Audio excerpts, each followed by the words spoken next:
Welcome back to episode 2 of Gunning for Victory. I've got to say, last time I re-listened to the video and I sounded like I was at a funeral, so I'm going to try and make that a little bit better this time, guys. As you can see, we've got a few wins in last time, so I'm just making a few changes to the team, getting those silvers out, bringing in some of those classic players from the team. So we're seeing Fabregas come in there, Koscielny, and we're running with now a pretty solid players from the past, and the team is looking good in my opinion. As you can see, we've got a few changes I'm trying to make here and there, but I'm getting the formation just how I want it, and it's also meaning I've got a solid bench now if and when it's needed. So with all the changes done, this is the final team we're looking at. We've still got a solid core of Arsenal players, and we're running with a solid midfield now in my opinion, all from the French league, few bit of Spaniards chucked in. It's looking like classic Arsenal. And our first opponent is running a really interesting team here with a bit of a mix of Ligue 1 and the Premier League. I'm liking the look of it, and I'm not going to sugarcoat it. This was a tough game, and I think you're going to tell by the highlights about to come up, did not go in my favour. I got cut open again and again and again, but I've got to say, he was just such a better player. The cut throughs, the through balls, every time just cut my team, and I defended like a toddler. So the guy deservedly got the win against me. I mean, that one was a little bit lucky there, but hey, you make your own luck in this game, and he got through so many times. He deserved more than the 6 it finished in. But onwards and upwards, obviously the rules of the game are, I need a win to get a upgrade on the team. Bit of a baptism of fire for the new team I just created, and couldn't even score a goal, but onwards and upwards with this, and let's see how we run into game 2. Can't do any worse, can we?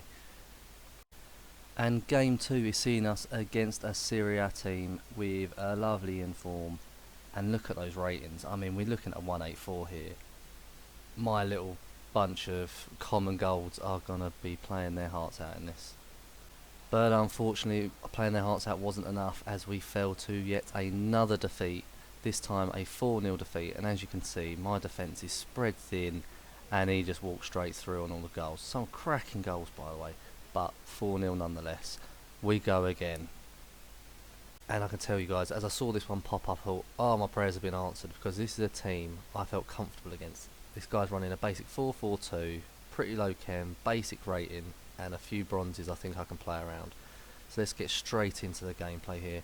And we're already into the 3rd minute, dispossess him, take it round, and then we start playing straight out from the back. And look, they're decisive passes. I'm not mucking around. After losing 6-0 and 4-0, I'm not hanging about here. And this is the beginning of the Lacazette show. Very lucky on the bounce, but like I said, you make your own luck, and we go.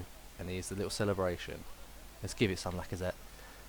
And here we go, straight off a kick-off again. I'm just pushing here. So high pressure here, not letting him into second, and Saka takes the ball. Saka gets very good here, straight through the gap, and he's on, bounces off his man, and I tuck it straight in with a little finesse straight over the the right shoulder of the keeper there, and it's great. My opponent, not to be outdone, takes it straight back from the defence as well, and makes a really cutting run straight through my midfield. I'm just chasing the ball here, and it worked out perfect for me. I was pulling defenders out of position just a little bit too much, and just let for him to run around the back of me and bring it into 2-1. The tide of the game was changing here a little bit as we came into the 29th minute. I could feel my opponent really pushing here, and his passing play was excellent. He was spreading the ball across and was just poaching. As you can see, he was just trying to find that opening, and with a lovely little step over, just gave himself enough space, just firing and bring the game into 2-2. I changed to attacking for the last few minutes of the game, first half even, and as you can see, it meant that my guys were pushing forward a little bit. Got lucky with a few bounces in the middle of the park, but I've made a breaking run there, and you can see straight into Lacazette, who I said, it's the Lacazette show, and look at that finish to take us in at half time, 3-2 up, and I can only imagine how fuming my opponent was on that one. Look at that. Last kick of the game, pretty much. Wanting to start the second half as we ended the first, I go for a high press on the ball and really put my opponent under pressure here, and then it pays off because we get the ball back with Guendouzi on the halfway line, and he makes a lovely run into the box here. I think my opponent was just trying to step off, worried about overcommitting, and Yeah, this is going to be one of those FIFA stupid things which, if it happens to you, you're fuming. But if you're the benefactor, oh, you've got to love it. So, penalty time, and there's only one guy who's going to be on the ball. Lacazette is in for his hat trick. Play it safe and tuck it in on the left side. And that is Lacazette with his hat trick.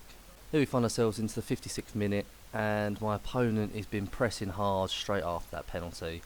A lot of bouncing around here. It's been a bit scrappy, if I'm being honest, but we recover the ball back at defence, and I play out on a more balanced perspective here and just take my time. Some really precise passing here until my opponent leaves a little gap there where he overcommitted his defender, and Lacazette's in for his fourth. A really composed finish there by myself, if I do say so, and Lacazette brings it in for 5-2.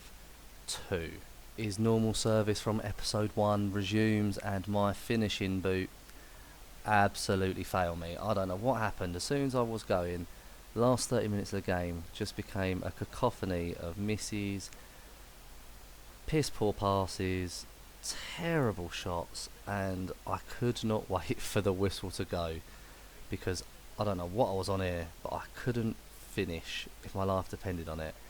I'm just glad my opponent, I think, had given up the ghost at 5-2, because I can tell you, if he'd really pushed, I think I would have been struggling. But thankfully, the only attempt they had in the last half hour was that shot, which then led to the final whistle and Lacazette rightly picking up the match ball.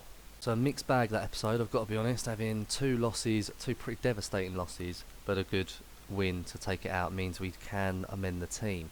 Let's take a look how the current team's looking, and as we can see, Lacazette is dominating there on the goals.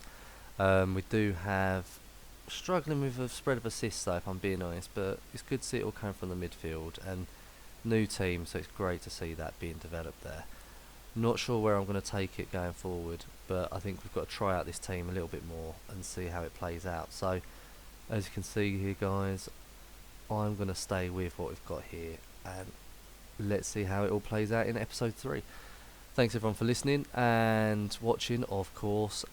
Do leave any comments and suggestions for how I can improve this team. Be much appreciated. See you later.